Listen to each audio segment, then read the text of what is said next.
La radio à regarder. La télévision à écouter. Le journal de 20h avec Fidèle Kita. Fidèle, bienvenue et bonsoir. Gisèle Kaïmani, bonsoir et bonsoir à tous. Après 3 jours des derniers hommages rendus à Étienne Tshisekedi à Bruxelles, le corps a été mis à la morgue. Des milliers de Congolais de la diaspora sont allés se recueillir devant les cercueils ouverts les premiers jours. Les 2 derniers jours d'hommage, ils étaient toujours des milliers à parcourir pendant 3 heures les quelques centaines de mètres pour arriver jusqu'au cercueil. Michel Boami, ingomatration vivant en Belgique, dit avoir constaté qu'il y a une certaine discipline durant ces 3 jours, pendant que beaucoup redoutaient des échauffourées avec cette foule compacte venue de toutes parts et de toutes tendances politiques pour rendre les derniers hommages à Étienne Tshisekedi. Michel Boami, je l'ai joint cet après-midi depuis Bruxelles. Il n'y a pas vraiment de programme fixe. Le cercueil est quitté la salle. Maintenant, on attend toujours les programmes officiels par rapport au gouvernement congolais, je pense. Mais on a essayé de contacter la famille ici. Donc, quand je parle de la famille, c'est-à-dire je parle de la famille de Tshisekedi. Mais eux-mêmes ne connaissent rien du tout. Donc, ils attendent encore. Je pense que la famille doit se concerter. Et je vais téléphoner tout de suite au président fédéral de l'IDPS, Benelux. Donc, ils viennent de me confirmer qu'ils n'ont pas encore de programme, qu'ils attendent. Voilà, il y a la famille qui doit décider aussi. Mais voilà, il y a ceux qui disent que ça pourrait être le vendredi, mais on ne sait pas encore. Voilà. Merci, ça c'est une confirmation, merci. Est-ce que Étienne Tshisekedi a été honoré par les Congolais de tous bords? Oui, il y avait plein de monde, et donc de la grille jusqu'à l'entrée, c'est-à-dire au niveau où il y avait les cercueils, il y avait au moins 3 heures du temps.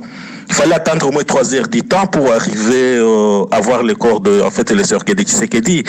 Il y avait plein de monde. Moi, j'ai peut dire même des milliers. Il y avait plein de monde. Donc, on a attendu plus ou moins 3 heures du temps pour avoir accès jusqu'au cercueil où se trouvaient les cercueils de Tshisekedi, en fait, voilà. Selon le vice-président de la CENI, le Nord Kivu est la première province à totaliser plus de 2 millions d'électeurs depuis le lancement de l'enrôlement le 31 juillet 2016 à Gbadolité, dans le Nord Ubangi.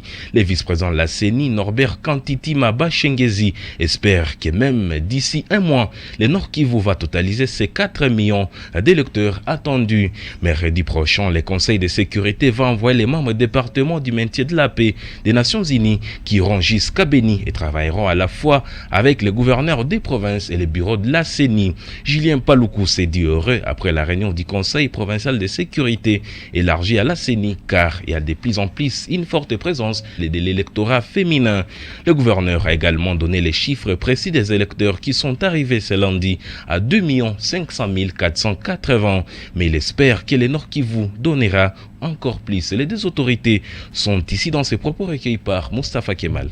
Mais ici, en un mois, ils ont 2 500 000 enrôlés.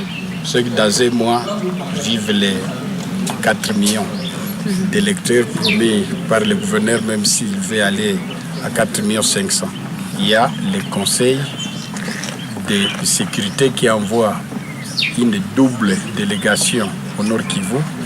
Ici à Goma, nous allons les recevoir les mercredis à 10h15 dans notre bureau. Ils vont travailler également avec le gouverneur, mais ils iront également au nord du Nord Kivu, à Béni, et nous allons avec eux à Bukavu, Sud Kivu, le jeudi.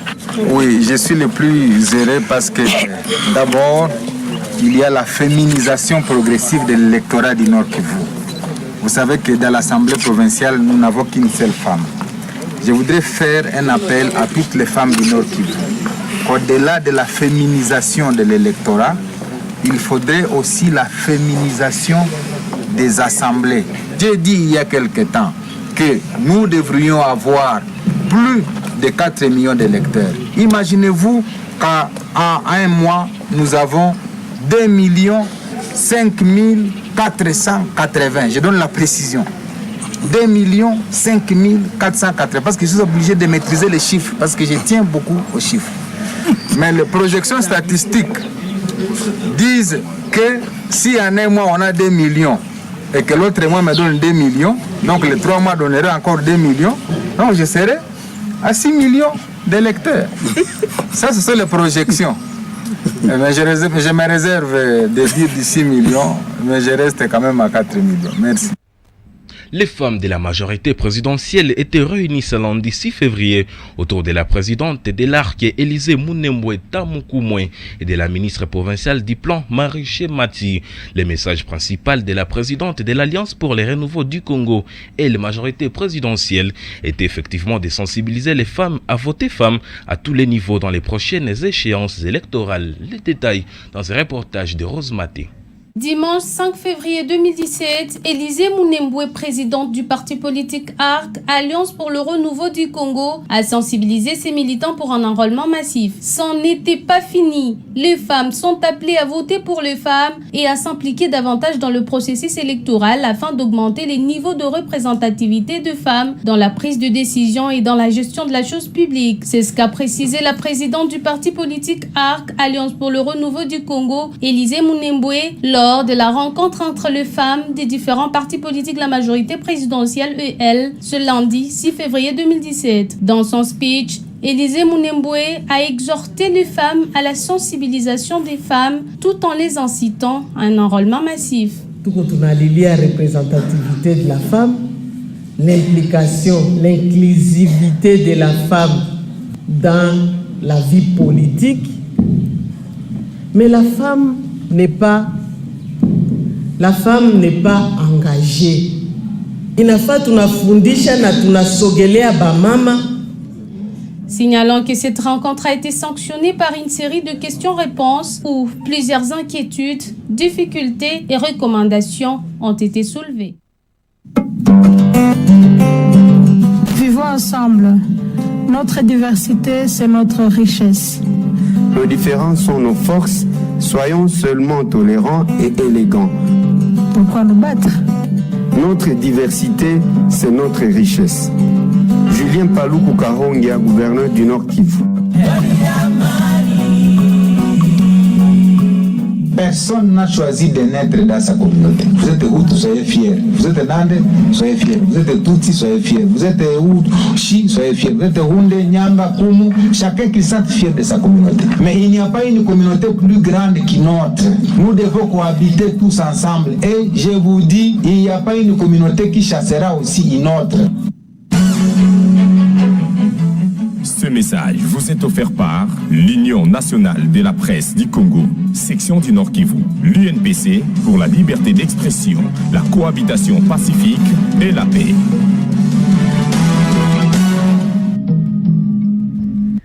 Il est 20h15 à Goma, vous suivez le journal des 20h. Nous sommes en direct, c'est pas triché. Merci de votre fidélité. À Béni, les procès des ADF continuent d'offrir ces révélations. Dans les FARDC, il y a des complices des ADF et un député national. Ces derniers lançaient des menaces et faisaient des pressions aux OPJ, officiers de police judiciaire, qui instruisaient les dossiers des prévenus. Ce lundi, une partie du procès était autour des numéros des téléphones masqués, des cartes SIM détruites pour cacher des traces de conversations entre ses complices des ADF et certains officiers FARDC, comme le colonel Freddy Kabalenga, ancien commandant des troupes FARDC au PK5 sur la route Mbao-Kamango. Les explications supplémentaires avec notre permanent à Béni, Yassine Kombi. C'est autour des cartes SIM que détenait le prévenu Malkido Gondzingia que les débats d'aujourd'hui a tourné. Ces cartes reprenaient les numéros masqués de certaines personnes avec lesquelles il opérait selon le ministère public. Lors de sa détention au cachot de la police d'Oicha, le colonel Freddy Kabalega avait demandé au présumé précité de détruire ces cartes pour effacer certaines traces, ajoute l'organe de la loi. Le lieutenant général Mukutu a à cet effet présenté à la cour d'OPJ qui avait instruit au premier lieu M. Malkidogo. Celui-ci a témoigné que la mission du colonel Freddy était d'attaquer la cité d'Oicha et certains villages en territoire de Béni, voire aussi attenter à la vie du colonel Tipi Joseph. Pendant qu'il les détenait, insiste cet OPJ, il avait réussi les menaces lui proférées par certains officiers militaires FARDC, voire aussi un député national, pour qu'il libère ces derniers. Le ministère public a soutenu son accusation selon laquelle M. Malkidogo ravitaille alors les ADF dans plusieurs villages du territoire de Béni. Bien avant cette cause, c'est un autre officier FARDC AC4 de la rébellion qui était à la barre. Le colonel David Lousengue, comme c'est de lui qu'il s'agit, est poursuivi par le ministère public pour avoir détenu illégalement 6 lance-roquettes, 284 cartouches et 6 bombes d'Assocha à Antama dans la chefferie de Watalinga et gardé des sujets ougandais avec lesquels ils allaient venir attaquer certaines banques en ville de Beni. Depuis Beni, Yacine Kombi, Kivu 1. Jean Goubal, auteur des chansons à texte et mélodies des grands renom, arrive à Goma au plus tard le 10 février. Il vient participer au festival Amani. Nous avons voulu savoir comment le très célèbre Jean Goubal écrit ses chansons et compose ses mélodies comme son tout dernier opus intitulé Normes, dans lesquelles il imagine une femme sans faute et sans défaut qu'il surnomme à son goût équipe épaulatée. Entendez la carte qui gagne. Jean Goubal nous a répondu que lui, comme artiste, son objectif est également de faire rêver comme dans les cinémas. Normes, c'est parmi les mélodies qu'il va interpréter au festival Amani qui se tiendra du 10 au 12 février 2017 au terrain du collège Mwanga. Jean Goubal est ici au téléphone de Magloire Paluku. Ive parfum nanga ya ntalo nsunga solo refrain nanga nalinga kuyemba en solo. Bientôt à Goma, nous avons une production le 11. Donc nous serons là à Goma, je crois, le 9 ou le 10 au plus tard. Alors vous allez nous mettre sur votre répertoire quelle chanson? Parce qu'il y a la toute dernière que vous chantez avec Lokwakanza. Je pense que c'est le summum même du texte et de l'harmonie pour chanter une femme. Oui, celle-là, elle ne va pas manquer. Elle ne manquera pas sûrement. Mais il y a les autres de l'ancien album et puis les autres-là du nouvel album. Comment vous êtes arrivé à composer la dernière chanson dédiée à une femme elle est rien, elle ressemble à personne, elle ressemble à vous, vous la créez, elle est votre Goubal. Mais c'est ça la fiction de l'artiste, c'est de faire rêver. Peut-être que nous sommes habitués à beaucoup de ndombolo dans la musique, mais la musique c'est un art aussi, c'est comme le cinéma, il faut apprendre à faire rêver, pas faire danser seulement. Alors, dites-moi, dans la chanson, quand on regarde, parce que elle est extraordinairement belle, à un moment donné, vous vous regardez avec Lokwakanza, vous rigolez dans les studios. Est-ce que vous-même, vous êtes arrivé à vous dire, ah, si quoi tu comme musique, na texte, na mélodie.